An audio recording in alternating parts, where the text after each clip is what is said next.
social, ele precisa dar moradia para essas pessoas.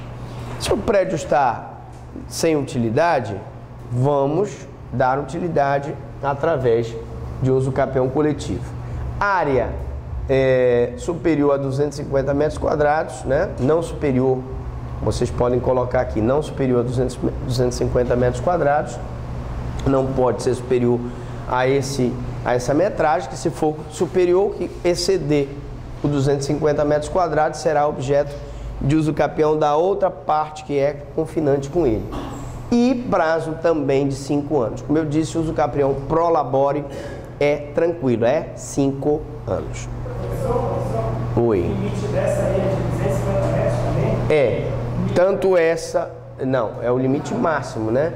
Dimensão máxima 250 e aqui, por favor, coloquem área não superior a 250, tá? Não superior a 250.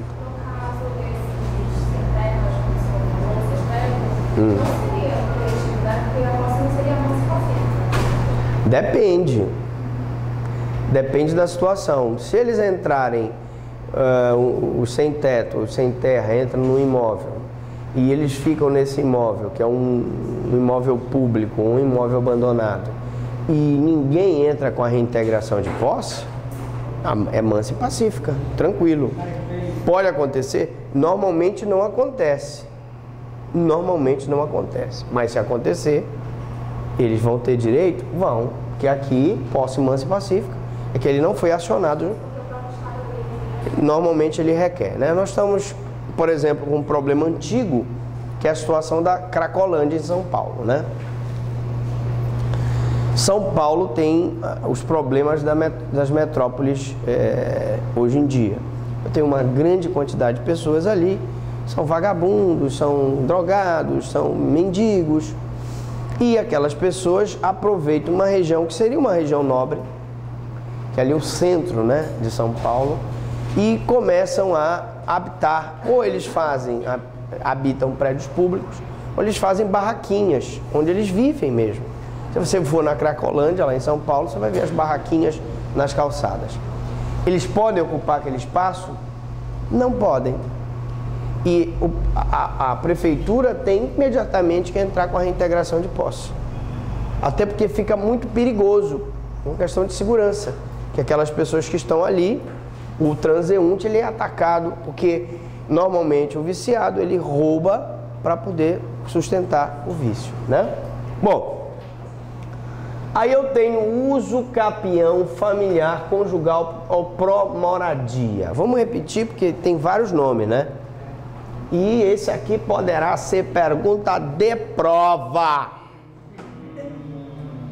Uso capião familiar conjugal ou pró-moradia. Artigo 1240-A. Olha o que diz o 1240-A. Vou ler bem devagarzinho para você anotar. Aquele que exercer, atenção, por 2 anos. Então, para moradia, diminui, né, para 2 anos o prazo, ininterruptamente. Aí, lógico, né? O ininterruptamente significa sem cessar a continuidade. Ele permaneceu durante aqueles 24 meses lá e não houve nenhuma oposição. Que oposição, professor? Ele não sofreu nenhuma ação de reintegração de posse, ele não sofreu nenhuma ação de manutenção de posse, ele não sofreu nenhuma ação de interdito proibitório, então não houve oposição. Posse direta, e aí preste atenção, aqui a lei exige que ele esteja diretamente na posse, que eu não posso falar em posse sucessiva, que ele tem que ter a posse direta, com exclusividade. E aí ele retira o requisito da coletividade. Se tiver uma coletividade vivendo com ele aqui, ou com ela, não é mais, porque ele precisa estar exclusivo naquele imóvel. Sobre imóvel urbano de até 250 metros quadrados. Preste atenção que ele fixou, seja o rural é 50 hectares, o urbano, seja ele pro labore e seja ele pró-moradia, ele sempre será de, no máximo 250 metros quadrados. Ou seja, posse direta, ele está no imóvel. Porque ele poderia, por exemplo, sair do imóvel, ele aluga e vai para um outro local. E ele está só oferindo aquele aluguel daquele imóvel. Isso não é posse direta. Ele tem aí uma posse indireta. Quem tem a posse direta é o inquilino dele. Então, para eu provar o uso capião pró-moradia, ele precisa ter a posse direta. Se ele passou o imóvel para outra pessoa como aluguel, não preenche a posse direta. Tá? Esse aqui é o uso capião pró-moradia urbano. É urbano, né? Porque não é rural, tá? Sim.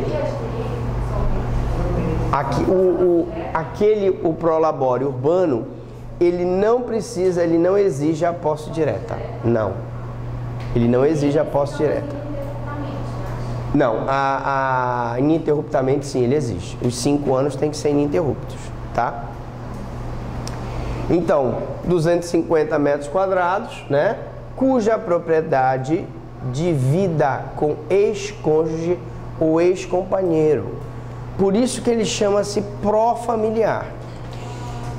E veja aí a mens legis, né? A razão da coisa. Tu eras uma mulher e tinhas um marido que ajudava na criação dos teus filhos. E de repente tu fostes abandonada, né? Porque ele diz aqui, ex-cônjuge, ex-companheiro que abandonou o lar.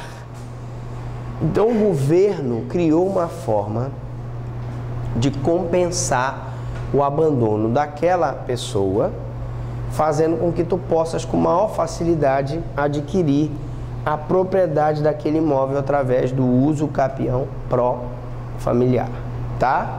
Então, ex-cônjuge ou ex-companheiro que abandonou o lar. Professor, eu provo como abandono de lar? Todos os meios de prova de direito admitido. Foste lá na polícia, fizeste uma ocorrência com o desgraçado, te abandonou. Tu tem uma vizinha, tu conta tudo pra ela, ela viu quando o desgraçado fugiu com a loura do 73. Então, você tem várias formas de provar o abandono do lar, né? Professor, existe esse exemplo de falar dessa modalidade de campeão? Existe esse princípio de patrimônio de pai? Não, aqui ele é claro, né? E aí a gente tem que usar o princípio da legalidade. Aqui é ex-cônjuge ou ex-companheiro. Tá? Então, se você é ex, existe o filho adquirindo do pai que abandonou. Não, não existe isso. A mulher do cara que abandonou pode pedir. Ou o homem que foi abandonado pela mulher. Porque o homem também pode ser abandonado. Né? Não é verdade?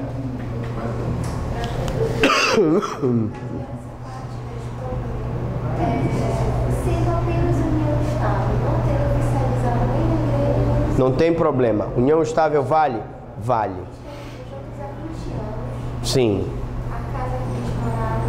Eles estão juntos há 20 anos. Da mãe e da sogra. Não mete a sogra no meio, mas sim.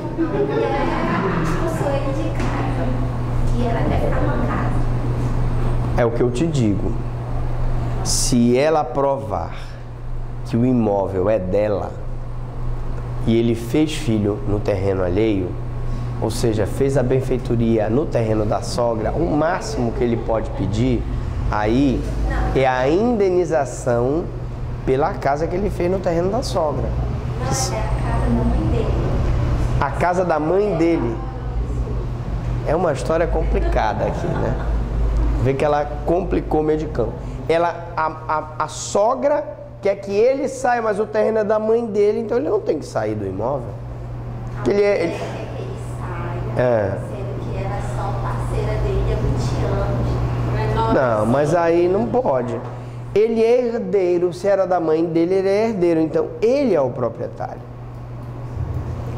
Ele e os irmãos dele, né, se tiver. Frente a ele, né, pela convivência com ele. E isso, ela tem direito a uma parte. Exatamente. Tá? Então, só recapitulando a história da sogra aqui. A sogra não tem nada que meter o pitaco. O terreno, esse imóvel, ele adquiriu da mãe dele, é uma herança. E ele, por ter vivido 20 anos com a mulher, teoricamente a mulher tem direito a metade da parte dele, porque ela convive em união estável com ele todos esses anos, tá? Então, aqui o cara foi abandonado, né?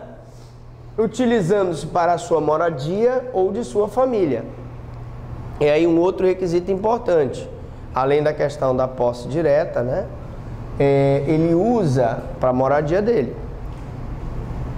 Então não é um terreno, não é um imóvel que ele usa para comércio, que ele usa para vender fruta, não. Ele está usando ali para a moradia dele e da sua família. Adquirir-lhe-á o domínio integral, e aí vai adquirir, vai se tornar proprietário, desde que não seja proprietário de outro imóvel urbano ou rural.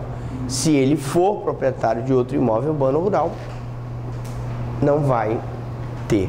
Então há uma exigência maior aqui, vocês vão de convir comigo, por conta do prazo que reduziu para 2 anos. É como se fosse um uso capião pro labore, mas mais voltado para o lado familiar. Daí porque eu diminuo o tempo e exijo requisitos como a posse direta, ele morar com a família dele, né? A mulher ter sido, ou o homem ter sido abandonado pela mulher, essas coisas todas, tá? O parágrafo 1º diz o seguinte: o direito previsto no caput, ou seja, uso capião pró moradia, não será reconhecido ao mesmo possuidor mais de uma vez. Então o cara, esperto, ele vai lá, ele é abandonado pela primeira mulher, pede o primeiro uso capião pró moradia. Depois vai morar com outra mulher, a mulher também abandona, ele não pode pedir a segunda vez. Nem o homem, nem a mulher. Tá bom? Até porque já vai constar, nem precisava disso aqui, porque já vai constar que ele é proprietário de outro imóvel, tá? Justo título. Gente, não é necessariamente documento perfeito, e sim hábil para a transcrição.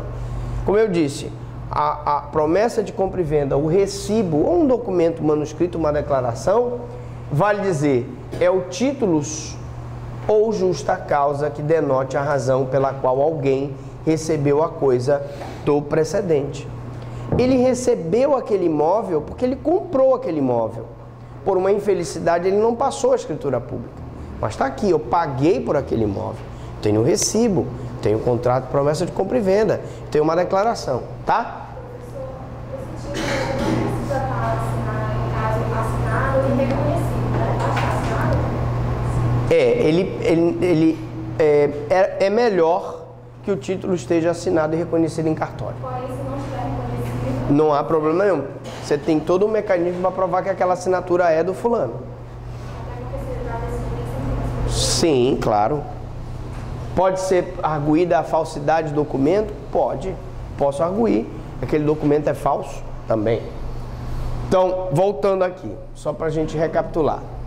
É um título, é justa causa que denota a razão pela qual alguém recebeu a coisa do precedente, possuidor, ou ainda é fato gerador da posse, que será examinada como justa causa da posse do uso capiente. Então, nas hipóteses em que eu exijo o justo título e a boa-fé, que é o uso capião pro labore, que é o uso capião ordinário, eu preciso provar que eu adquiri aquela posse pagando através desse justo título, que pode ser um recibo, um contrato de promessa de compra e venda, whatever.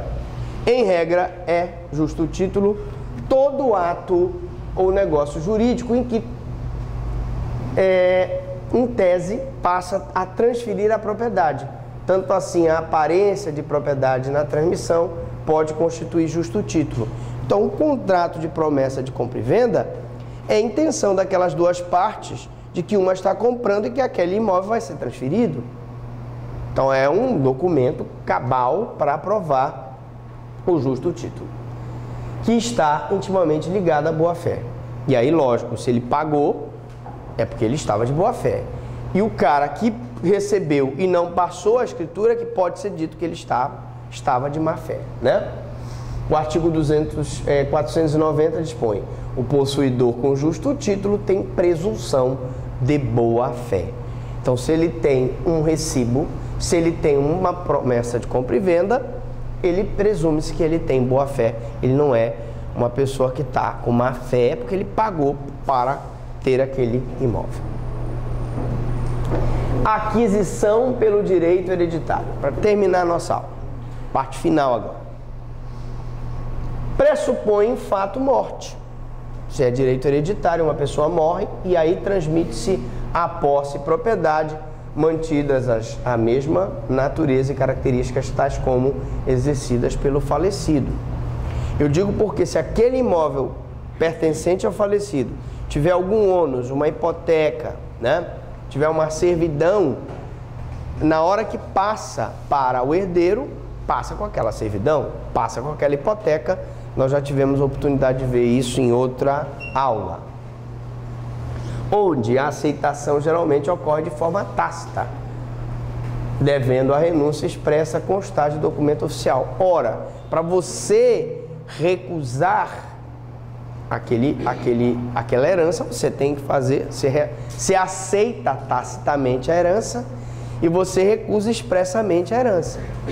Você pode, por exemplo, abrir mão da sua herança em favor do irmão, em favor da sua mãe, etc.